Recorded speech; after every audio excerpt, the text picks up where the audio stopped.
ఓం నమో వెంకటేశాయ. రఘుకులమణిదీపం సర్వలోకైకభూపం హృతజన పరితాపం దత్తదీనాదిగోపం ధృతమకుటకలాపం హస్తవిన్యస్తచాపం కృతజలనిధికోపం నౌమి కళ్యాణరూపం.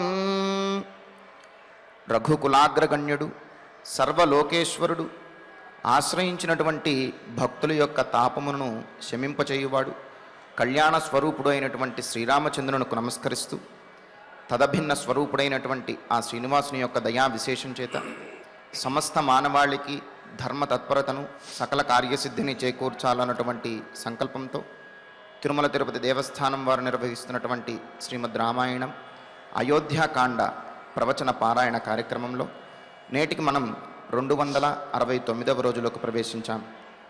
ఈ కార్యక్రమంలో ముందుగా అన్నమాచార్యుల వారి సంకీర్తన అయినటువంటి ఇతడే పరబ్రహ్మ అనేటటువంటి సంకీర్తనను శ్రీమాన్ ఎంబి లోకనాథం రెడ్డి గారు, అన్నమాచార్య ప్రాజెక్టు కళాకారులు, వారి బృందం యొక్క సహకారంతో ఆలపిస్తారు. శ్రవణం చేద్దాం.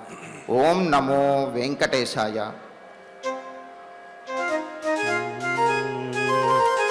ఓం నమో వెంకటేశాయ.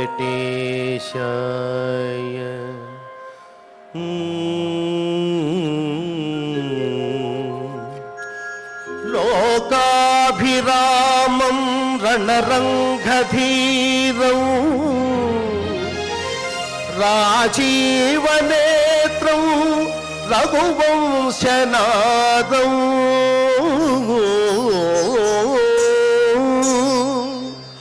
కారుణ్యరూపం కరుణాకరంతం శ్రీరామచంద్రం శరణం ప్రపద్యే.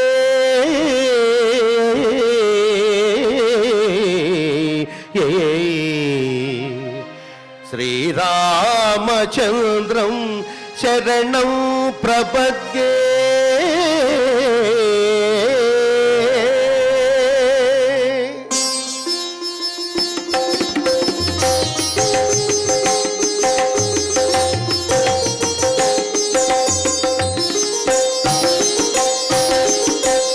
ఇతడే పరబ్రహ్మమిదే రామకథ. ఇతడే పరబ్రహ్మమిదే రామకథ. శతకోటి విస్తరము సర్వపుణ్యఫలము. ఇతడే పరబ్రహ్మమిదే రామకథ. శతకోటి విస్తరము సర్వపుణ్యఫలము. ఇతడే పరబ్రహ్మ మీదే రామకథ.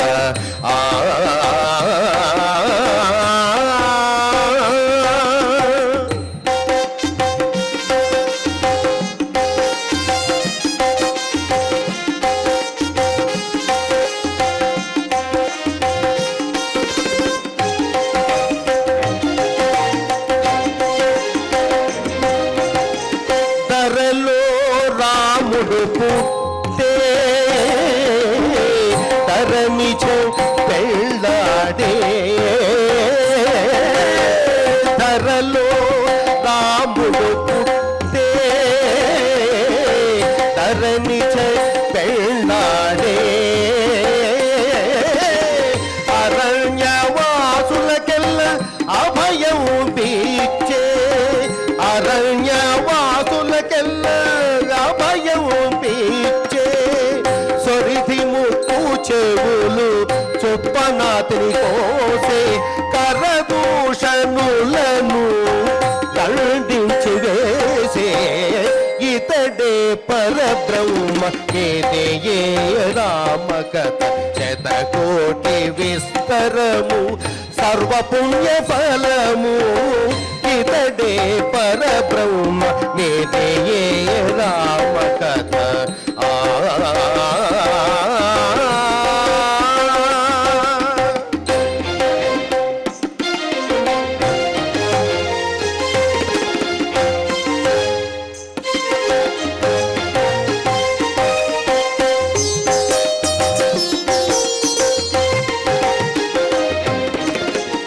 కినిసి వాళ్ళని చంపి కిష్కిందను సుగ్రీవునికిచ్చి కినిసి వాళ్ళని చంపి కిష్కిందను సుగ్రీవునికిచ్చి వనది బంధించి దాటే వానరులతో కినిసి వాళ్ళని చంపి కిష్కిందను సుగ్రీవునికిచ్చి వనది బంధించి దాటే వానరులతో కనలి రావణ కుంభకర్ణాదులను చంపి కనలి రావణ కుంభకర్ణాదులను చంపి వనిత చేకొని మళ్ళీ వచ్చే అయోధ్యకు కనలి రావణ కుంభకర్ణాదులను చంపి వనిత చేకొని మళ్ళీ వచ్చే అయోధ్యకు ఇతడే పరబ్రహ్మ ఇది ఏ రామకథ శతకోటి విస్తరము సర్వపుణ్య ఫలము ఇతడే పరబ్రహ్మ ఇది ఏ రామకథ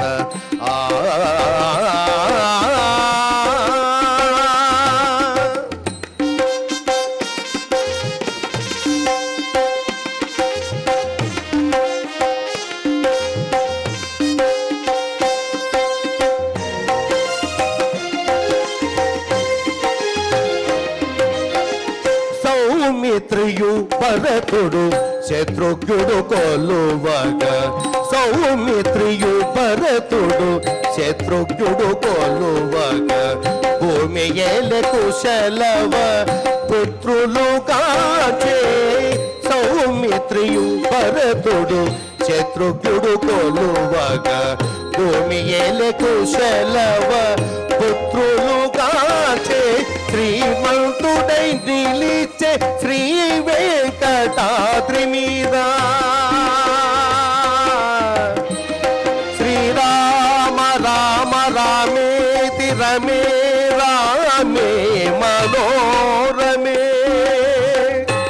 సహస్రనామ తత్తుల్యం రామనామ వరాననే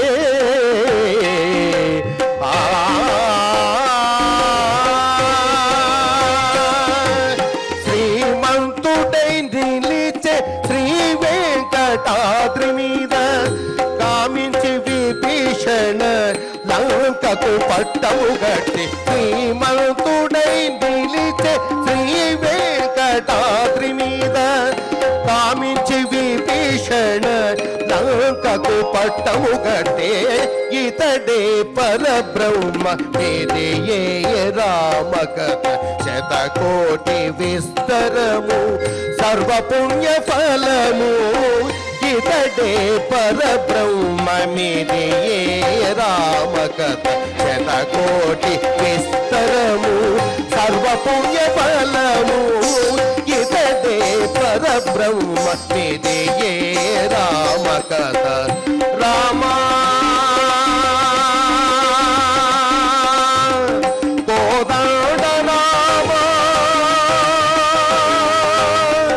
దశరథ రామ అయోధ్య రామ సీతాపతి రామ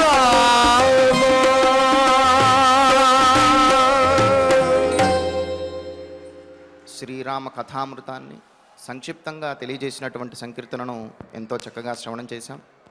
ఇక ఇప్పుడు శ్రీ గురుధ్యానపూర్వకంగా సంకల్ప వాక్యాలను అందరము కలిసి పలుకుతూ ఈ కార్యక్రమాన్ని ప్రారంభం చేసుకుందాం.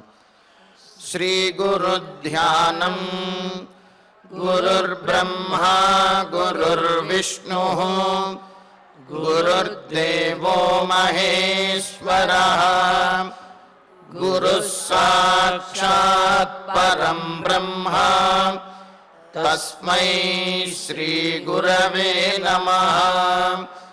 శ్రీనివాస ధ్యానం శ్రీ వెంకటాద్రినిలయః కమలాకాముకః పుమాన్ అభంగుర విభూతిర్నః తరంగయతు మంగళం अथ संकल्पः श्रीमदादिवराहक्षेत्रे विराजमानस्य श्रीपद्मावती जानेः अखिलाण्डकोटिब्रह्माण्डनायकस्य श्रीरामचन्द्ररूपान्तरस्य भगवतः श्रीवेङ्कटेश्वरस्वामिनः सन्निधौ हनुमत्सीतालक्ष्मण भरतशत्रुघ्न परिवारसमेत श्रीरामचन्द्र परब्रह्मणः परिपूर्णानुग्रहेण अस्मिन् भुवने समस्तादिव्याधीनां निवारणार्थं भारतवर्षे विद्यावित्तवाणिज्य कृषिवैद्यवैज्ञानिक देशरक्षणादिरङ्गेषु विद्यमानानाम् आस्तिकमहाजनानां सर्वेषां सकुटुम्बानाम् आयुरारोग्यैश्वर्यां सद्बुद्धीत्यादि सर्वशुभफलप्राप्त्यर्थं धर्माचरणद्वारा श्रीरामराज्यस्य पुनर्व्यवस्थापनार्थम् उद्योगार्थिनां समुचितोद्योगप्राप्त्यर्थं दम्पतीनाम् अनुकूलदाम्पत्यसिद्ध्यर्थं सन्तानस्य पितृवाक्यपरिपालनानुकूल बुद्धिप्रचोदनार्थं सकलकार्यसिद्ध्यर्थं गोसंरक्षणार्थं च श्रीमद्वाल्मीकिरामायणे अयोध्याकाण्डे यथाशक्ति श्लोकव्याख्यानपुरःसरम् 29 सर्गश्लोकपारायणम् तथा श्रीधन्वन्तरिमन्त्रपारायणं च अन्योन्यसाहाय्येन आचार्यमुखेन करिष्यामहे। श्रीवाल्मीकिप्रार्थना कूजन्तं राम रामेति मधुरं मधुराक्षरम् आरुह्य कविताशाखां वन्दे वाल्मीकिकोकिलम्। श्री आञ्जनेयप्रार्थना मनोजवं मारुततुल्यवेगं जितेन्द्रियं बुद्धिमतां वरिष्ठं वातात्मजं वानरयूथमुख्यं श्रीरामदूतं शिरसा नमामि। श्रीरामायण प्रार्थना वाल्मीकिगिरिसम्भूता रामसागरगामिनी पुनाति भुवनं पुण्या रामायण महानदी। श्रीराम प्रार्थना अयोध्याख्येतु गुर्वर्धे त्यक्त्वा राज्यं गिरौ वसन् पादुके भरतायादात् स रामः शरणं मम। श्रीरामचन्द्र परब्रह्मणे नमः। अथ श्रीमद् रामायणे आदिकाव्ये अयोध्याकाण्डे 29 सर्गः। శ్రీమన్నారాయణ చరణౌ శరణం ప్రపద్యే. శ్రీమతే నారాయణాయ నమః. శ్రీరామాయ నమః. ఇహలోకే చ పితృభిః యా స్త్రీ యస్య మహామతే అద్భిర్దత్తా స్వధర్మేణ ప్రేత్య భావేపి తస్య సా. సీతాదేవి రామచంద్రమూర్తితోటి సమాధాన పురస్సరంగా సప్రమాణంగా తాను వనవాసానికి రావడమే సముచితము అనే విషయాన్ని తెలియజేస్తూ ఉన్నది. రామచంద్రమూర్తి ఏమో అడవిలో ఎన్నో కష్టాలు ఉంటాయి, ఆ కష్టములన్నీ కూడా నీవు భరించడం చాలా ఇబ్బందికరము, పైగా నాకు ఏర్పాటు చేసినటువంటి నాకు ఇచ్చినటువంటి ఆజ్ఞను నేను పాటించవలసినటువంటి వనవాసాన్ని నీవు కూడా పాటించడం అనేది అనవసరము, నాకు వచ్చినటువంటి కష్టాన్ని నీకు కూడా ఆపాదించడం అనేది ధర్మం కాదు అన్నట్లుగా ఆయన ఒప్పుకోవడం లేదు రావడానికి. మరి ఎన్ని రకాలుగా చెప్పినా సరే ఒప్పుకోకపోతుంటే సీతాదేవి కూడా అన్నది, నాథ నాకు చిన్నప్పటి నుండి కూడా వనవాసానికి వెళ్ళాలి అనే ఒకానొక కోరిక ఉన్నది, ఇదేదో ప్రత్యేకంగా ఇప్పుడు తారసపడినట్లుగా నేను అనుకోవటం లేదు. ఎందుకు అంటే సాముద్రికా శాస్త్రాన్ని బట్టి నా లక్షణములు చూసినటువంటి ఒకానొక బ్రాహ్మణోత్తముడు, ఒకానొక భిక్షుని, అదేవిధంగా మిగతా వారు ఈ గురువులు వీళ్ళు ఎవరైతే చిన్న వయస్సులోనే తెలియజేశారో మరి వారి యొక్క ఆజ్ఞ వారి యొక్క మాట అమోఘమైనటువంటిది. అందుకనే ఈ విధంగా వనవాసం చేయవలసినటువంటి స్థితి వచ్చింది అని నేను అనుకుంటున్నాను. పైగా వనంలో విహరించడం అనేది నా కోరికగా నేను చెప్పాను, మిమ్మల్ని అడిగితే మీరు కూడా తీర్చుతాను అని చెప్పి అన్నారు. మరి సమయం వచ్చేటప్పటికి మాత్రము ఈ విధంగా అడ్డు చెప్పటం ఏమైనా భావ్యమా అని చెప్తూ, రామ వనవాసంలో అనేకమైనటువంటి కష్టములు ఉంటాయి అని నాకు తెలుసు. అదేదో ఈ ఉద్యానవనంలో అంటే అంతఃపురం దగ్గర ఉన్నటువంటి ఉద్యానవనంలో విహరించినట్టుగా అక్కడ విహరించవలసి వస్తుంది, విహరించడం కుదురుతుంది అని నేను అనుకోవటం లేదు. కానీ మనసుకి ప్రీతికరమైనటువంటి చోట, మనసుకి ఇష్టమైనటువంటి వారితో కష్టము కూడా సుఖంగానే ఉంటుంది. అందుకని నీతో పాటు వనవాసానికి రావటం కూడా నాకు చాలా ప్రీతికరమైనటువంటిది. పైగా నాకేదో అపాయాలు వస్తాయంటున్నావు, నాకెవరైనా అపాయం తలబెడతావు అని అంటున్నావు. అది జరగనటువంటి పని.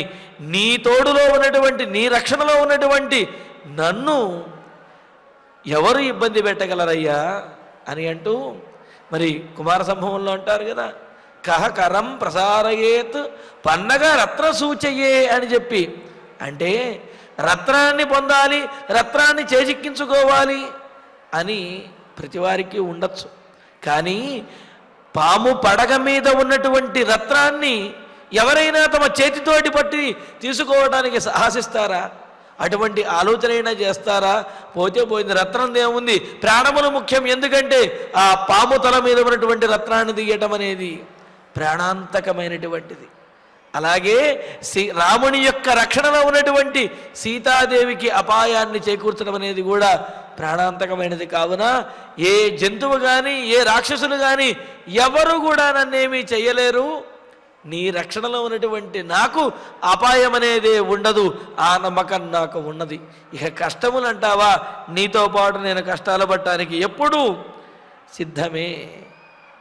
నీకు మంగళమగు కాక నన్ను నీతో పాటు తీసుకువెళ్ళవయ్యా అని చెప్పి అంటూ పత్ని ధర్మాన్ని తెలియజేస్తూ ఉన్నది.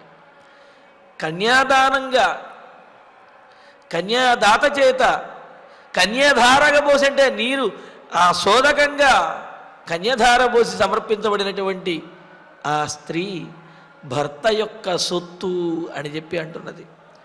ఎంతవరకు అనుసరిస్తుందండి? ఎవరు ఎంతవరకు వచ్చినప్పటికి కూడా గతించే వరకే కదా, ఆ ప్రాణులు పోయే వరకు కలిసి ఉంటారు, ఆ తర్వాత విడిచిపెట్టేస్తారు. ఏ బంధమైనా అంతే కదా అని చెప్పి అనుకుంటాం. కానీ అన్ని బంధములు కూడా ప్రాణములు ఉన్నంత వరకే ఉంటాయి. కానీ భార్యాభర్తల యొక్క సంబంధం మాత్రం గతించిన తర్వాత పరలోకానికి కూడా అనువర్తిస్తుంది అని మనకు శృతులు తెలియజేస్తున్నాయి. ప్రమాణ వాక్యాలు ఎన్నో ఉన్నాయన్నమాట. మరి ఈ విధంగా ఇదే విషయాన్ని సీతాదేవి చెబుతుంది, రామచంద్ర అయోధ్యలోనైనా అడవిలోనైనా చివరికి పరలోకానికైనా సరే నీతోటే నా ప్రయాణము తప్ప నిన్ను విడిచి మాత్రము నేను ఉండలేను అని అంటూనే మా తండ్రి గారు నీకు కన్యాధారగా నన్ను ధారపోశారు అంటే, నా కన్యాదానంగా నన్ను నీకు సమర్పించారు అంటే నేను నీ సొత్తుని. ఇహలోకేచ పితృభి యా స్త్రీ యస్య మహామతే. మహామతే గొప్ప బుద్ధిమంతుడైనటువంటి వాడా అంటే చెప్పినటువంటి దాన్ని అర్థం చేసుకునేటువంటి బుద్ధి కలిగిన వాడా.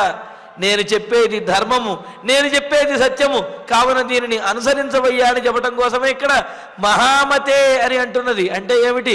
నేను చెప్పేది అర్థం చేసుకోలేకపోతే నువ్వు అల్పమతి అవుతావు, నేను చెప్పింది కనుక అర్థం చేసుకుంటేనే నీవు మహామతి అవుతావు. నీకు అర్థమైనప్పటికీ కూడా ఇలా నువ్వు మాట్లాడటం సమంజసం కాదు అని అంటూ మహామతే గొప్ప బుద్ధి కలిగినటువంటి వాడ, ధర్మబుద్ధి కలిగినటువంటి రామచంద్ర, యా స్త్రీ, ఏ స్త్రీ అయితే, యస్య ఎవరికైతే ఇయ్యబడుతుందో, ఎలాగా అద్భిర్దత్త సోదకంగా, అందుకనే సోదకం స హిరణ్యోదకం అని అంటారు. అంటే ఏమిటి? కొంత ఏదో ఒక హిరణ్యం అంటే కొంత ధనాన్ని, అదే లేకపోతే కొంత సువర్ణాన్ని కూడా ఉంచి సోదకంగా అంటే ఉదకపూర్వకంగా నీటిని ధారపోసి దానం చేస్తాం. అలా నీటిని ధారపోసి దానం చేసినటువంటి ఆ సొత్తు ఏదైతే ఉన్నదో అది, అందులోనూ కన్యాదానం, ముఖ్యంగా ఈ కన్యాదానం అనేది అలా పొందినటువంటి ఆ భార్య పరలోకానికి కూడా అనువర్తిస్తుంది అని చెప్పి అన్నారు. ప్రేత్యభావేపి తస్యస అంటే జీవించి ఉన్నంత వరకే ఈ బంధము, ఈ బాధ్యత అనుకుంటే పొరపాటు. ప్రేత్యభావేపి మరణించిన తర్వాత కూడా ఈమె అతనిదే అవుతుంది. ఎవరికైతే కన్య ఇయ్యబడిందో, ఎవరికైతే కన్యాదానంలో ఆ కన్యధారగా పోసి ఆ కన్యాదానం చేయబడుతుందో ఆమె అతని సొత్తు. ఈ లోకంలోనైనా సరే పరలోకంలో అయినా సరే అతనికే సొత్తు అవుతుంది. కావున రామచంద్ర, మరి ఇంతగా వేదములు అదేవిధంగా పురాణములు ఇంతగా చెబుతూ ఉంటే నీవు మాత్రము ఈ లోకంలోనే నన్ను విడిచిపెట్టేస్తాను అంటావేంటయ్యా? ఇదేమి ధర్మము మహామతే, బుద్ధి కలిగినటువంటి రామచంద్ర అని అంటారు. అందుకనే సతీ సహగమనము అనే దానికి పెద్దలు అర్థం చెబుతారు. సతీ సహగమనము అంటే భర్త పోయిన తర్వాత భార్యను బలవంతంగా తీసుకువెళ్ళి ఆ చితి మీద కూర్చోబెట్టి అంటించడము అని అర్థం కాదు.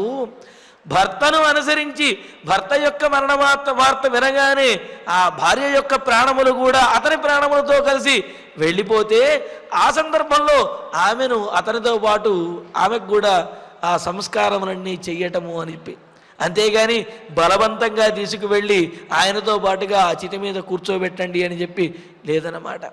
సతీ సహగమనం అంటే అక్కడ ఆ భర్తతో పాటే ఆమె కూడా ప్రాణములు విడిచి పరలోకానికి కూడా భర్తతో కలిసి ప్రయాణిస్తుంది. ఆ పరలోకంలో కూడా భర్తతో కలిసి సుఖిస్తుంది అని చెప్పి అన్నారు.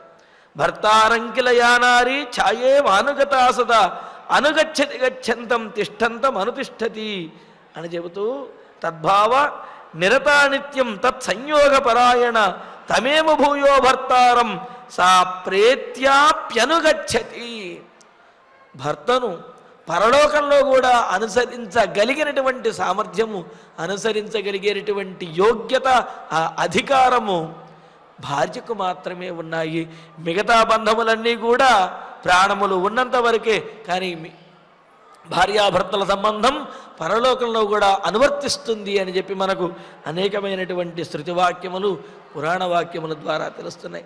అందుకనే సీతాదేవి అంటున్నది, రామచంద్ర మరి పరలోకానికైనా అనువర్తించమని చెప్పి పరలోకానికి కూడా అనుసరించేటటువంటి అధికారం ఉన్నది అని చెబుతుంటే, ఈ లోకంలో నీవు వనవాసానికి వెళుతుంటే నేను నిన్ను అనుసరించకుండా ఉంటానా? తప్పనిసరిగా అనుసరించి తీరుతాను. నన్ను తీసుకువెళ్ళవలసినటువంటి బాధ్యత నీదే అని చెప్పి సీతాదేవి అంటూ, ఏవమస్మాత్ స్వకాం నారీం సువృత్తాం హి పతివ్రతాం నాభిరోచయసే నేతుం త్వం మాం కేనేహ హేతునా. రామచంద్ర, భర్తే ప్రత్యక్ష దైవము అని అన్నారు. మరి భర్తే గతి అని చెప్పి అన్నారు కదయ్యా. పతిర్హి దేవో నారీణాం పతిర్బంధుర్ పతిర్గతి అని అనేక రకాలుగా చెప్పారు. పైగా ముఖ్యమైనటువంటి ధర్మం ఏమిటి అని అంటే న వ్రతైర్నోపవాసైశ్చ ధర్మేణ వివిధేన చ. స్త్రీ ఏదో ప్రత్యేకమైనటువంటి పూజలు చేయాలనో ప్రత్యేకమైనటువంటి ఉపవాస నియమములన్నీ కూడా ఆచరించాలనో నియమమేమీ లేదు. భర్తను అనుసరిస్తే చాలు భర్త చేసేటటువంటి ప్రతి పుణ్యంలోనూ కూడా సగభాగాన్ని ఈమె పొందుతుంది. దీనితో పాటుగా భర్తను అనుసరించినటువంటి పుణ్యము పరిపూర్ణంగా పొందుతుంది. అంటే ఏమిటి? భర్తను అనుసరించడం ద్వారా ఇక్కడ ఆ భర్త తాను చేసినటువంటి పుణ్యంలో భార్యకు కొంత సగం ఇవ్వాల్సి వస్తుంది. అదేవిధంగా తనను అనుసరించడం ద్వారా ఆ భార్యకు పుణ్యం అనేది ఆ పతివ్రత ధర్మాన్ని బట్టి పుణ్యం అనేది ప్రాప్తిస్తూనే ఉంటుంది. అంటే ఏమిటి? భార్యాభర్తలలో ఎక్కువ పుణ్యాన్ని భార్యే పొందుతుంది అని తెలుస్తున్నది. ఎలా పొందుతుంది? భర్తను అనుసరించడం ద్వారా పొందుతుంది అని తెలుస్తున్నది. కావున నారీ స్వర్గమాప్నోతి ప్రాప్నోతి పతి పూజనాత్ అన్నారు. అలా భర్తను అనుసరించండి, పతియే ప్రత్యక్ష దైవము, ఆయనను సేవించడమే ప్రధానమైనటువంటి ధర్మము అని చెప్పి నారీ ధర్మాల్లోనూ భార్యకు చెప్పినటువంటి ధర్మాల్లో చెబితే, రామచంద్ర నీవు నన్ను విడిచిపెడితే నా ధర్మాన్ని నేను ఎలా ఆచరించాలి?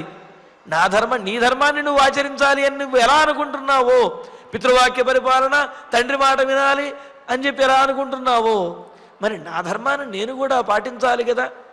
కావున అంటే నీ ధర్మాన్ని నువ్వు ఆచరించడమే కాదు, నన్ను కూడా ధర్మాన్ని ఆచరించే విధంగా చేయటం అది కూడా నీ ధర్మమే. కావున నేను నీకు సహధర్మచారిణిని, కావున నా ధర్మాన్ని నేను ఆచరించే విధంగా చెయ్యి. పైగా ఏవం అస్మాత్ స్వకాం నారీం, ఈ విధంగా ఇంతకుముందు చెప్పినటువంటి అనేకమైనటువంటి ధర్మములను బట్టి స్వకాం నారీం, నీకు సొత్తు అయినటువంటి నన్ను, సీతాదేవి అంటున్నది, నీకు సొత్తు అయినటువంటి నన్ను సువృత్తాం, పోని భార్యను విడిచిపెట్టాలి అని అంటే దుర్వృత్త అయినటువంటి నారీ కనుక అయినట్లయితే, అంటే ఏమిటి? ఆమె యొక్క వ్యక్తిత్వం కానీ చారిత్ర్యం కానీ సవ్యంగా కనుక లేకపోతే, దండించవలసినటువంటి స్థితి కనుక వచ్చినట్లయితే, లోకం ఏదైనా నిందిస్తున్నట్లయితే, లోకం ఏదైనా కనుక దోషాన్ని కనుక ఎత్తి చూపించినట్లయితే, అటువంటప్పుడు దుర్వృత్తగా అంటే ఏమిటి? ఒక చెడు మచ్చ కానీ లేకపోతే చెడు ప్రవర్తన కానీ ఇటువంటిది ఏదైనా ఉన్నట్లయితే అటువంటప్పుడు విడిచిపెట్టవచ్చునేమో కానీ, సువృత్తాం, ఏ విధమైనటువంటి అపనింద కానీ ఏ విధమైనటువంటి చెడు ప్రవర్తన కానీ లేనటువంటి నన్ను కేన హేతునా, ఏ కారణంతో నన్ను ఇక్కడ విడిచిపెట్టేసి నీవు నాభిరోచయసే నన్ను తీసుకువెళ్ళడానికి ఎందుకు ఇష్టపడటం లేదయ్యా? అస్మాత్ నేతం నాభిరోచయసే, ఈ అయోధ్యానగరం నుండి నన్ను తీసుకువెళ్ళడానికి ఎందుకని నీవు ఇష్టపడటం లేదు? నీవు తీసుకువెళ్ళినా వెళ్ళకపోయినా నీతో పాటు రావలసినటువంటి ధర్మం అనేది నాకు ఉన్నది, అదే నా ధర్మం. కావున నా ధర్మాన్ని నేను పాటించే విధంగా నన్ను కూడా నీతో పాటు తీసుకువెళ్ళి రామచంద్ర అని చెప్పి ఇలా ప్రార్థిస్తూ ఉన్నది. ఎందుకు అంటే కేవలము మనుషులే కాదయ్యా, పశుపక్ష్యాదులు, లతలు, తీగలు ఇవి కూడా అవి ఎవరిని ఆశ్రయించి అయితే ఉంటాయో, ఎవరైతే తమకు పతిగా ఉన్నారో వారిని ఆశ్రయించే ఉంటాయి తప్ప అవి కూడా కష్టకాలంలో తమ పతిని విడిచిపెట్టవు అని అంటూ, అనుచరతి శశాంకం రాహుదోషే పితారా పతతి చ వన వృక్షే యాతి భూమిం లతాచ త్యజతి నచకరేణు పంకలగ్నం గజేంద్రం వ్రజతు చరతు ధర్మం భర్తృనాధాహి నార్యః. భాసుడు ప్రతిమా నాటకంలో అంటారు, అనుచరతి శశాంకం రాహుదోషే పితార. చంద్రుడు రాహుగ్రస్తుడైనప్పుడు, అంటే చంద్రుడికి గ్రహణం పట్టింది కదా అని చెప్పి అప్పటి వరకు చంద్రుడిని అనుసరించేటటువంటి ఆ నక్షత్రములు తార, చంద్రుని యొక్క భార్య అయినటువంటి తార చంద్రుడిని విడిచిపెట్టదు. చంద్రుడు కష్టకాలంలో ఉన్నప్పటికీ కూడా చంద్రుడిని అనుసరించి అతనితో పాటే ఉండాలి అనుకుంటుంది తప్ప, చంద్రుడికి కష్టకాలం వచ్చింది, రాహువు మింగేస్తున్నాడు కావున తన దారి తాను చూసుకోవు నక్షత్రాలు ఆకాశంలో చంద్రుడి కోసమే వేచి ఉండి ఆ చంద్రుడితో పాటే ఉంటాయి. ఆ విధంగా ఆ చంద్రుని యొక్క భార్య అయినటువంటి తార కష్టకాలంలో కూడా విడిచిపెట్టడం లేదు. అంతేకాదు త్యజతి చ పతతి చ వనవృక్షే యాతి భూమిం లతాచ. అంతెందుకు, అడవిలో లేకపోతే గ్రామంలోనైనా సరే ఒక లత తీగ కనుక చెట్టుని అల్లుకుని ఉన్నట్లయితే ఆ చెట్టు పడిపోతున్నప్పుడు ఆ తీగ కూడా చెట్టుతో పాటు పడిపోతుందే తప్ప చెట్టు పడిపోతున్నది అని చెప్పి వెంటనే ఆ లత ఆ తీగ మరో చెట్టుకు పెనవేసుకోవడానికి ప్రయత్నించదు. ఎందుకంటే తాను ఏ చెట్టుకైతే పెనవేసుకుని ఉన్నదో ఆ చెట్టుతో పాటే అది నిలబడైనా ఉంటుంది, పడిపోవటానికైనా సరే సిద్ధపడుతుంది.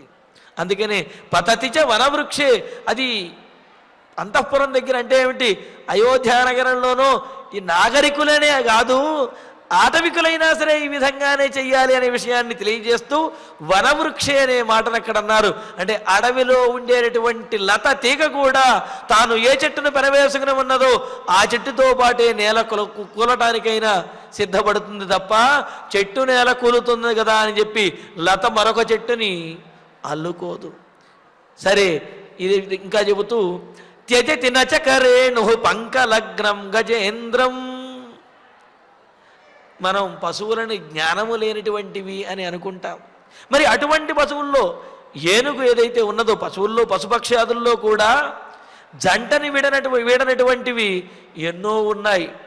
ఇక్కడ త్యజతి నచకరేణు పంకలగ్నం గజేంద్రం.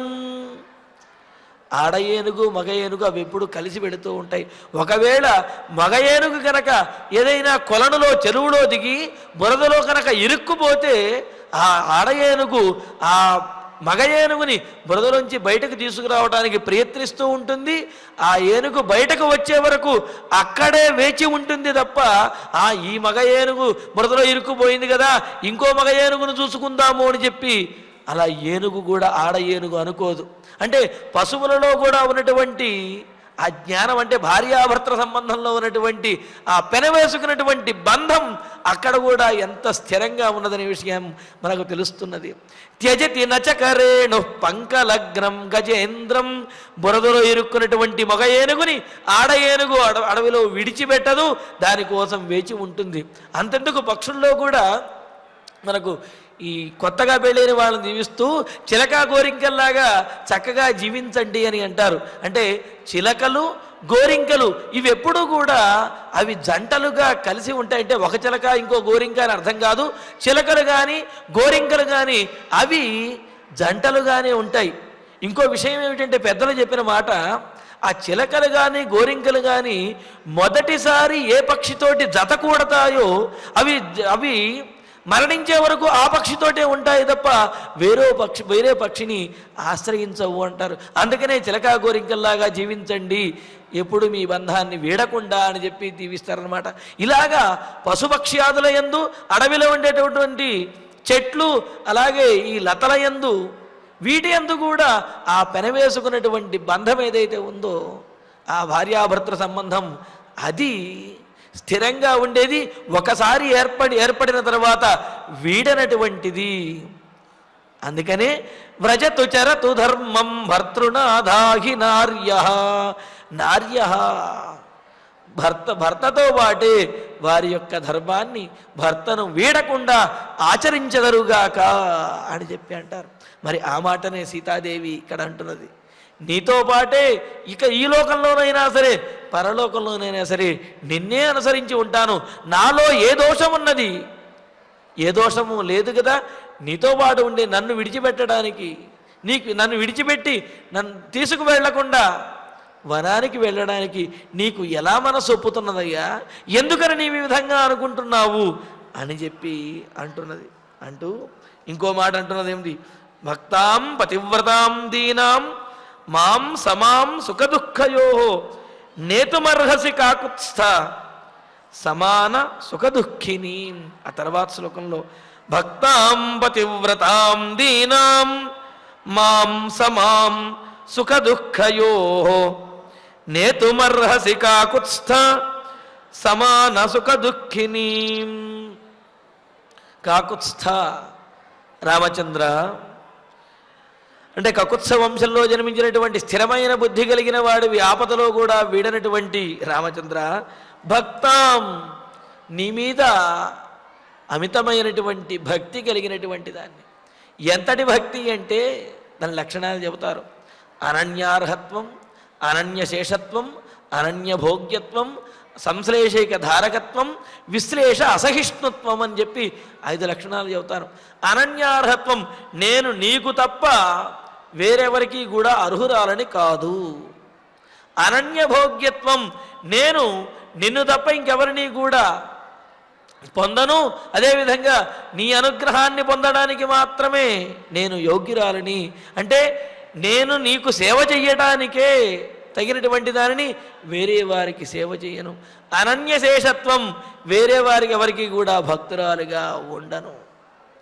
అలాగే సంశ్లేషైక ధారకత్వం, ఎల్లప్పుడూ కూడా నీతో కలిసి ఉండాలి అని అనుకుంటాను. విశ్లేష అసహిష్ణుత్వం, నీతో విశ్లేషాన్ని, నీతో వియోగాన్ని ఏమాత్రము కూడా సహించలేను. ఇటువంటి భావాలు కలిగి ఉండడాన్ని భక్తి అని అంటారన్నమాట. మరి అందుకనే నీతో కలిసి ఉండేటటువంటి దానిని, నీ యందు అపరిమితమైనటువంటి భక్తి కలిగినటువంటి దానిని. అంతేకాదు పతివ్రతాం, పతివ్రతనయ్యా, ఆ మాట సీతాదేవి చెప్పక్కర్లా, కానీ రాముడు మరి తీసుకెళ్ళనంటున్నాడు కావున ఈ సందర్భంలో గుర్తు చేస్తున్నది. అంటే భర్త సుఖపడితే సుఖపడుతూ, భర్త కష్టపడితే కష్టపడుతూ, భర్తతో పాటే ఎల్లప్పుడూ ఉండేటటువంటిది. అంటే జీవించి ఉన్నా తరువాత అయినా సరే ఉండేటటువంటి ఆమెను పతివ్రత అని చెప్పి అన్నారు. మరి అటువంటి నన్ను ఇంకా సుఖదుఃఖయో సమాం, నీ సుఖమైనా నీ దుఃఖమైనా సరే అవి నాకు సమానంగా ప్రాప్తిస్తాయి. అంటే నీకు ఒకటి నాకు ఒకటి ధర్మము, నీకు సుఖము నాకు వేరే రకంగాను ఇవి ఉండదు. నువ్వు సుఖపడ్డావు అంటే నేను సుఖపడుతున్నట్లే, నీవు కష్టపడ్డావు అంటే నేను కష్టపడుతున్నట్లే అని అన్నది. సరే బాగానే ఉన్నది, నీవు కష్టపడుతుంటే నువ్వు సుఖపడుతుంటే నేను సుఖపడ్డాను అంటే ఆనందంలో ఎవరికైనా బాగుంటుందండి. కానీ నీవు కష్టపడుతుంటే నేను కష్టపడాలి అంటే అది కష్టంగా ఉంటుంది. కావున ఆ సందర్భంలో ఏమైనా సాధించి వాయించేస్తాను అనుకుంటున్నావేమో, అలా ఏమీ లేదు అంటూ తర్వాత మాట అంటున్నది ఏమని, సమాన సుఖ దుఃఖిని, నీతో కనుక ఉన్నట్లయితే అది సుఖమైనా దుఃఖమైనా సరే నాకు సమానమే. అంటే ఏమిటి, నీతో కలిసినప్పుడు సుఖం కలిగినప్పుడేమో అమితమైనటువంటి ఉత్సాహము ఆనందము, నిన్ను ఆకాశానికి ఎత్తి పొగిడే విధంగా ఉండటము, దుఃఖం కలిగినప్పుడేమో బాగా దిగాలు పడిపోవటము, అదేవిధంగా నీతో పాటు ఉన్నాను కాబట్టి నాకు ఈ కష్టాలు వచ్చాయి, నువ్వు ఇంత అసమర్థుడివి, చేతకాని వాడివి, చేవలేని వాడివి అని చెప్పి ఇలా తిట్టటము, ఇటువంటివనేవి ఉండవు రామచంద్ర. నీతో పాటు ఉన్నాను అంటే సుఖమైన దుఃఖమైన నేను అదేవిధంగా స్థిరమైనటువంటి బుద్ధితోటి సమానమైనటువంటి బుద్ధితో ఉంటాను. నీకు ఏది ప్రాప్తిస్తే అదే నాకు ప్రాప్తించాలి, అది సుఖమైన దుఃఖమైన నేను సమానంగా దాన్ని అనుభవించడానికి సిద్ధంగా ఉన్నాను అని చెబుతూ ఏమంటున్నది, నీ దుఃఖమే నాకు దుఃఖము, నీ సుఖమే నాకు సుఖము అని అంటూ, మాం నేతుం త్వం అర్హసి, కావున నన్ను తీసుకువెళ్ళడానికి నీవు తగి ఉన్నావు, నీవే నన్ను తీసుకువెళ్ళాలి. అంతేగాని సుఖాల్లో అనుసరించగలను, దుఃఖాల్లో అనుసరించలేను అనుకోవద్దు. సుఖాల్లో ఎంతగా అయితే నేను ఆనందంగా అనుసరించానో దుఃఖంలో కూడా అంతే స్థిరమైనటువంటి బుద్ధితోటి స్థిరమైనటువంటి ఆలోచనతో నిన్ను అనుసరిస్తాను తప్ప సుఖంలో ఒక రకంగా దుఃఖంలో మరో రకంగా ఉండేటటువంటి దానిని కాదు. కావున నన్ను తీసుకువెళ్ళవయ్యా రామచంద్ర అంటూ మరి ఇంతగా ప్రాధేయపడుతూ, తీసుకువెళ్ళబోతే ఏం చేస్తాననుకుంటున్నావేమో, నీవు వెళ్ళిన వెంటనే నీ వియోగాన్ని తట్టుకోలేక నా ప్రాణములు నన్ను విడిచిపెట్టేస్తాయి అని అంటూ, యది మాం దుఃఖితామేవం వనం నేతుం నచేచ్ఛతి విషమగ్నిం జలం వాహం ఆస్థాస్యే మృత్యు కారణాత్. నేను నీ వియోగాన్ని తట్టుకోలేక అగ్నిలో పడవచ్చు, జలంలో అంటే నీటిలో దూకవచ్చు, లేకపోతే విషాన్నైనా స్వీకరించవచ్చు. ఆ విధంగా నేను నా ప్రాణములను విడిచిపెట్టేస్తాను అని అంటున్నాడు. ఏవం దుఃఖితాం మాం ఏవం ఈ విధంగా నీతో రావటానికి ఎన్నో ఈ విధంగా ప్రాధేయపడుతూ ప్రార్థిస్తూ ధర్మపరంగా నిన్ను బ్రతిమిలాడుతున్నటువంటి నన్ను గనక నీవు నేతుం న ఇచ్చసి తీసుకువెళ్ళడానికి ఇష్టపడకపోతే, నన్ను గనక తీసుకువెళ్ళకపోతే మృత్యుకారణాత్ మరణం అనేది నన్ను సమీపిస్తుంది.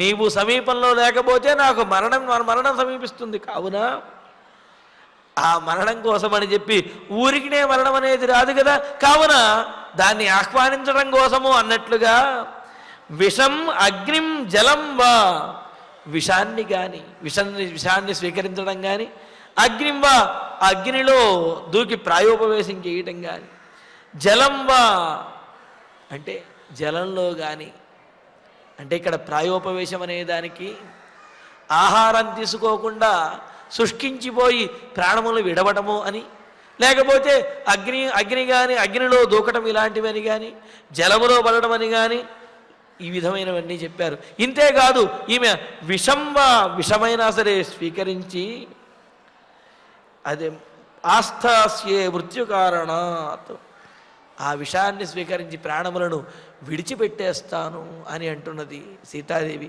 అయితే ఇక్కడ మనకు అనిపించవచ్చు, మరి రామచంద్రమూర్తి విడిచిపెట్టి వెళ్ళిపోతే సీతాదేవి విధంగా విషం తాగు అగ్నిలో దూక జలంలో దూకి ప్రాణాలు విడిస్తే అది పాపకారణం అవుతుంది కదండి, పాపహేతు అవుతుంది కదా, ఆత్మహత్యతో సదృశం కదా, ఆత్మహత్య అవుతుంది కదా. అంటే ఇక్కడ సీతాదేవి అధర్మమైనటువంటి మాటగా కాకుండా ఏమిటది, సీతాదేవి రామచంద్రమూర్తిని ఈ విధంగా రామచంద్రమూర్తితో అంటల్లో ఉద్దేశ్యము రాముని యందు ఉన్నటువంటి తనకు అమితమైనటువంటి భక్తి అంటే రాముణ్ణి విడిచి తాను ఉండలేను, రాముణ్ణి విడిచినట్లయితే తన ప్రాణములు పోతాయి అనే విషయాన్ని తెలియజేయటం కోసమే ఈ విధంగా అన్నది. కానీ అంతే తప్ప రాముణ్ణి బెదిరించడం కోసమో లేకపోతే తాను ఆత్మహత్య చేసుకుంటాను అని చెప్పడం కోసమో కాదు.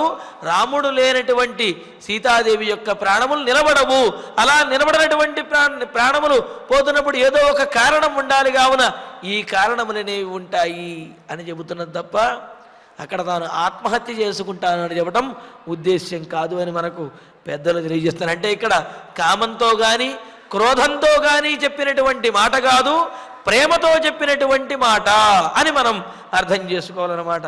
ఇలాగా ఏవం బహువిధం తంసా యాచతే గమనం ప్రతి నానుమేనే మహాబాహు తాం నేతుం విజనం వనం. ఈ విధంగా సీతాదేవి ఎన్ని రకాలుగా చెప్పాలో అన్ని రకాలుగానే చెప్పింది, ఎన్ని ధర్మములు చెప్పాలో అన్ని ధర్మములు చెప్పింది, ఎన్ని యుక్తులు చెప్పాలో అంటే హేతువులు చెప్పాలో అన్ని హేతువులు కూడా సీతాదేవి చెప్పింది. చెప్పి ఏవం బహువిధం తంసా యాచతే గమనం ప్రతి, ఈ విధంగా ఏవం ఇలాగా సా ఆ సీతాదేవి గమనం ప్రతి వనవాసానికి వెళ్ళడం కోసమని బహువిధం తం యాచతే అనేక రకాలుగా ప్రాధేయపడుతున్నది, అనేక రకాలుగా అడుగుతూ ఉన్నది. మహాబాహు నానుమేనే విజనం వనం నేతుం తాం నేతుం నానుమేనే. మహాబాహు గొప్ప భుజ బలం కలిగినటువంటి వాడు ఆయన రామచంద్రమూర్తి మాత్రం తాం ఆ సీతాదేవిని విజనం వనం నేతుం జనసంచారం లేనటువంటి ప్రమాదకరమైనటువంటి వనానికి తీసుకువెళ్ళడానికి నానుమేనే ఆయన యొక్క మనస్సు మాత్రము అంగీకరించడం లేదు. ఎన్ని చెప్పినప్పటికీ కూడా సీతాదేవిని కష్టపెట్టడం ఆయనకు ఇష్టం లేదు. అందుకనే ఇన్ని రకాలుగా సీతాదేవి చెప్పినప్పటికీ కూడా రామచంద్రమూర్తి యొక్క మనస్సు మాత్రము అంగీకరించడం లేదు. ఏవముక్త తుసా చింతాం మైథిలీ సముపాగత స్నాపయంతి వగాముష్ణై అస్త్రుభిర్నయనచ్యుతై. ఏవం ఈ విధంగా సా మైథిలి మిథిలా నగర మహారాజు యొక్క జనక మహారాజు యొక్క కుమార్తె అయినటువంటి ఆ మైథిలి సీతాదేవి ఉక్త ఇలాగా రాముడేమో కూడదు నీవు రావద్దు అని చెప్పి అంటున్నాడు. సీతాదేవేమో తాను వస్తాను వస్తానని అనేక రకాలుగా చెప్పింది. అయినప్పటికీ కూడా ఎన్ని చెప్పినప్పటికీ సీతాదేవి యొక్క ఆ రాముడు సీతాదేవి చెప్పినటువంటి మాటలు విన్నాడు. ఆమె చెప్పినటువంటి మాటలు ధర్మబద్ధమైనవి, ఆమె కోరికలో న్యాయం ఉన్నది అనే విషయం రాముడు కూడా అనుకుంటున్నాడు, అంగీకరిస్తున్నాడు. కానీ రావటానికి మాత్రము, ఆమెను తీసుకువెళ్ళడానికి మాత్రము రాముడికి మనస్సు అంగీకరించడం లేదు. మనస్సులో ఆ మనస్సుకి సర్ది చెప్పుకోలేకపోతున్నాడు, ఒప్పుకోలేకపోతున్నాడు. మరి సీతాదేవి మాత్రము ఆమె కన్నుల వెంట కన్నీరు మిన్నీరుగా ఆమె విలపిస్తూ రాముణ్ణి ప్రార్థిస్తూ చింతయంతీం తథాం తథాతాం తు నివర్తయితుమాత్మవాన్ తామ్రోష్టీం స తథా సీతాం కాకుత్స్థో బహ్వసాన్త్వయత్. కాకుత్స్థ ధీరుడైనటువంటి ఆ రామచంద్రము ఆత్మవాన్ అన్నారు. ఇక్కడ ఆత్మవాను అంటే ఏమిటి? అంటే ఎదుటి వారి యొక్క కష్టమును కూడా తన కష్టముగా భావించినటువంటి వారు, అదేవిధంగా అందరినీ కూడా తనలాగా భావించి ఎవరికి కష్టం రాకుండా చూసుకునేటటువంటి వాడు, మంచి బుద్ధి కలిగినటువంటి వాడు, ధర్మాత్ముడైనటువంటి వారిని ఆత్మవాన్ అని అన్నారు. అందుకని ఆత్మవానుకో జితక్రోధ అన్నప్పుడు మనకు రామాయణంలో మొదటి సర్గలోనే రామచంద్రమూర్తి అని చెప్పి అని సమాధానం కూడా చెప్పారు కదా, రాముడే ఆత్మవాన్ అని చెప్పి. అందుకని ఇక్కడ ఆత్మవాన్ ధీరుడైనటువంటి వాడు, గొప్ప ప్రయత్నం కలిగినటువంటి వాడు, గొప్ప స్వభావం కలిగినటువంటి వాడు, గొప్ప బుద్ధి కలిగిన వాడు, గొప్ప గొప్ప వర్చస్సు, ఇక్కడ క్షాత్రం తేజస్సు అన్నమాట. ఇక్కడ ఆ తేజస్సు కలిగినటువంటి వాడు ఆయన సహా కాకుత్సహ ఆ రామచంద్రమూర్తి, కాకుత్స వంశంలో జన్మించిన శ్రీరామచంద్రుడు. తథా చింతయంతీం ఈ విధంగా విచారిస్తూ తనతో పాటు వస్తాను అని బ్రతిమిలాడుతున్నటువంటిదైన తామ్ర ఓష్ఠీం ఎర్రనైనటువంటి పెదవులు కలిగిన, అంటే రాముణ్ణి బ్రతిమిలాడి సహజంగానే ఎర్రనైనటువంటి ముఖము, ఎర్రనైనటువంటి పెదవులు కలిగినటువంటి ఆమె, అంతేకాదుట చెబుతారు ఎర్రనైనటువంటి కన్నులు కూడా కలిగినటువంటి ఆమె అని చెప్పి అంటారు.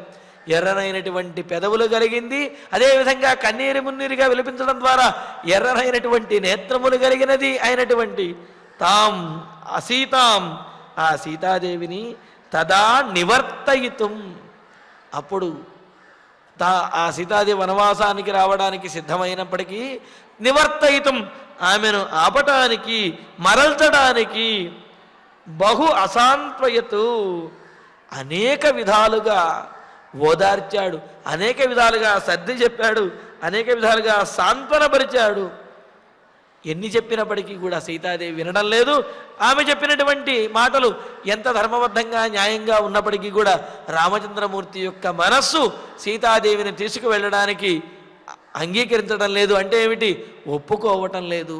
మరి సీతాదేవి ఇంకాస్త ఒక అడుగు ముందుకు వేసి డోసు పెంచడం అంటారు కదా, అలాగా సీతాదేవి కూడా ఇంకా కఠినమైనటువంటి మాటలతోటి రామచంద్రమూర్తిని ఒప్పించేస్తున్నది. రాముడు కూడా ఇంకా ఒప్పుకోక తప్పనటువంటి స్థితి రాముడికి కూడా వస్తున్నది. ఆ విశేషాలను మనం తరువాతి సర్గలో తెలుసుకుందాము. చింతయంతీం తథా తాం తు నివర్తయితుమాత్మవాన్ తామ్రోష్ఠీం స తదా సీతాం కాకుస్థో బహ్వసాన్త్వయత్ అని ఈ విధంగా సీతాదేవి చెప్పినటువంటి మాటలతోటి రామచంద్రమూర్తి యొక్క మనస్సు అంగీకరించడం లేదు అని చెప్పి, మరి సీతాదేవి ఏం తర్వాత చెప్పినటువంటి ఆ యుక్తులు ధర్మములతోటి ఈ సర్గను పూర్తి చేశారు. చిన్న విజ్ఞప్తి, రేపు రథసప్తమి సందర్భంగా మన అయోధ్యకాండ కార్యక్రమం ఉదయం 8 గంటలకు ప్రత్యక్ష ప్రసారం చేయబడుతుంది. సాధారణంగా 7 గంటలకు ఉంటుంది కదా, కానీ రేపు రథసప్తమి వాహన సేవల కారణంగా రేపు అయోధ్యకాండ కార్యక్రమం ఉదయం 8 గంటలకు ప్రత్యక్ష ప్రసారం చేయబడుతుంది. ఈ విషయాన్ని గమనించవలసిందిగా మనవి. ఇక ఇప్పుడు ఆచార్యులు వారి ద్వారా ఈనాటి శ్లోకాలను పారాయణ చేసుకుందాము. ఇహలోకే చ ఇహలోకే చ పితృభిః యా స్త్రీ యా స్త్రీ యస్యా మహామతే అభిర్దత్తా స్వధర్మేణ ప్రేత్య భావేపి తస్య సా ఏవమస్మాత్ స్వకాం నారీం సువృత్తాం హి పతివ్రతాం నాభిరోచయసే నేతుం త్వం మాం కేనేహ హేతునా భక్తాం పతివ్రతాం దీనాం మాం సమాం సుఖ దుఃఖయోః నేతుమర్హసి కాకుత్స్థ సమాన సుఖ దుఃఖినీం సమాన సుఖ దుఃఖినీం యది మాం దుఃఖితామేవం వనం నేతుం న చేచ్ఛసి విషమగ్నిం జలం వాహం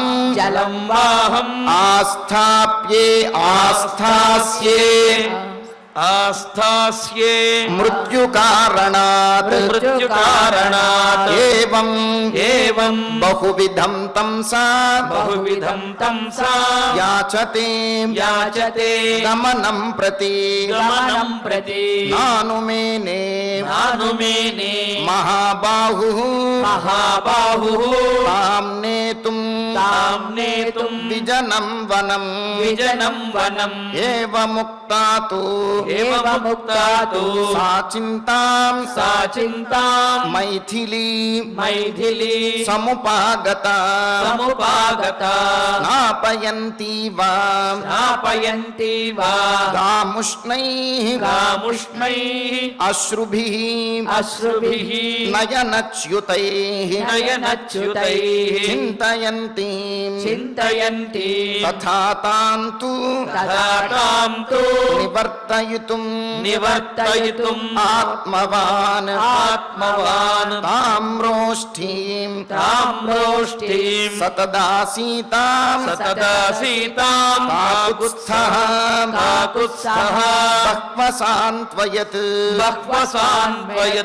చింతయంతీం తథా తాంతు నివర్తయితుమాత్మవాన్ తామ్రోష్ఠీం సతదాసీతాం కాకుత్స్థో బహ్వసాన్త్వయత్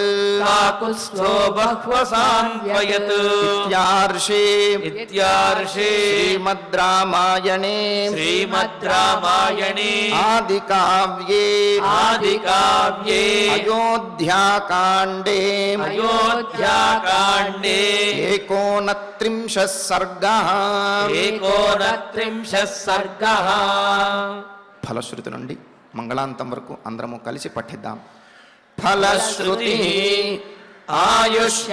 ఆయుష్యమారోగ్యకరం యశస్యం సౌభ్రాతృకం బుద్ధికరం సుఖం చ శ్రోతవ్యమేతన్నియమేన సద్భిః ఆఖ్యానమోజస్కరవృద్ధికామైః శ్రీరామచంద్ర పరబ్రహ్మణే నమః.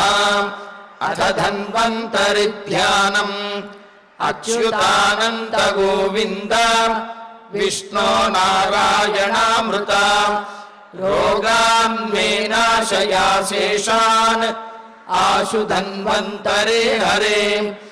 ఆరోగ్యం దీర్ఘమాయుష్యం బలం తేజోధియం శ్రియం స్వభక్తేభ్యోనుగృహ్ణంతం వందే ధన్వంతరిం హరిం.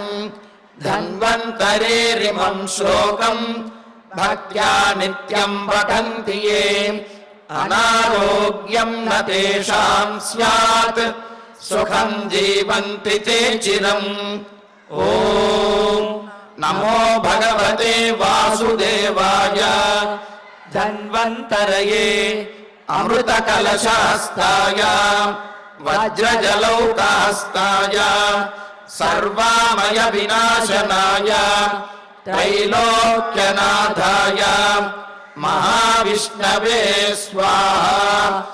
ఓం వాసుదేవాయ విద్మహే సుధాహస్తాయ ధీమహి తన్నో ధన్వంతరి ప్రచోదయాత్. అథ నవగ్రహ ప్రార్థనా ఆరోగ్యం పద్మబంధుర్వితరతు నితరాం సంపదం శీతరశ్మిః భూలాభం భూమిపుత్రః సకల గుణయుతాం వాగ్విభూతిం చ సౌమ్యః సౌభాగ్యం దేవమంత్రీ రిపుభయశమనం భార్గవః శౌర్యమార్గిః దీర్ఘాయుః సైంహికేయః విపులతరయశః కేతుః ఆచంద్రతారం అరిష్టాని ప్రణశ్యంతు దురితాని భయాని చ శాంతిరస్తు శుభం మేస్తు గ్రహాః కుర్వంతు మంగళం. అథ క్షమా ప్రార్థనా యదక్షరపదభ్రష్టం మాత్రాహీనం చ యద్భవేత్ తత్సర్వం క్షమ్యతాం దేవ నారాయణ నమోస్తుతే.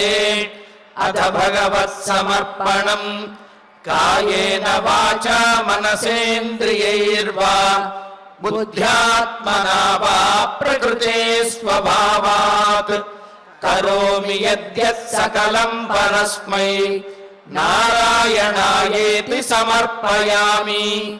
అథ మంగళం శ్రియః కాంతాయ కళ్యాణ నిధయే నిధయేర్థినాం శ్రీవేంకట నివాసాయ శ్రీనివాసాయ మంగళం.